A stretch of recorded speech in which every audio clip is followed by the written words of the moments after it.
new reaction on the government's effort to save native forest birds by reducing disease-carrying mosquitoes. Critics say the insect birth control project needs more study, and they're going to court to stop it. Jolani Martinez is here with our top story tonight. Jolani? After years of planning and studies, DLNR's Division of Forestry and Wildlife is ramping up its program to reduce mosquitoes that harm native bird species. Now, a nonprofit is asking a judge to halt the process.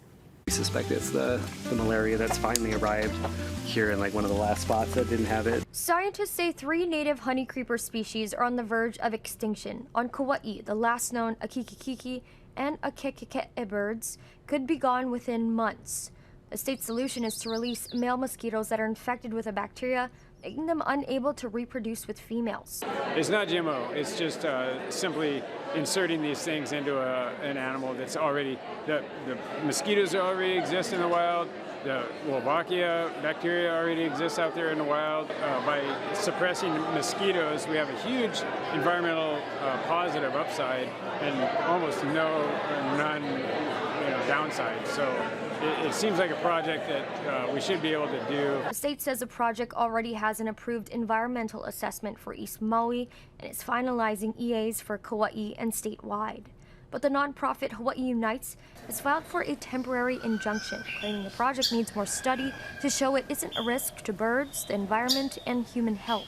Wolbachia bacteria is not some safe bacteria that's everywhere, and that they've misrepresented that. This bacteria is very complicated, and it plays a role in human diseases. Hawaii Unites wants the government to produce a more comprehensive study called an environmental impact statement. But time is critical. Scientists say besides the birds that are critically endangered, there are 17 honeycreeper species at risk. So we need to work as quickly as possible for the species that are right on, virtually on the edge of falling off the cliff. But there's a bunch of species right behind them that'll be in the same boat. If there was urgency about the birds when they started discussing this project at least 6 years ago, we would have had an environmental impact statement by now. If they had any intention of doing this per HEPA the way that they should have done it, to honor the public process, to honor these islands, to honor the environment, and to honor the native birds. A hearing on the preliminary injunction and TRO is scheduled in Oahu Circuit Court on July 21st. Jolani Martinez, Hawaii News Now. Thank you very much, Jolani.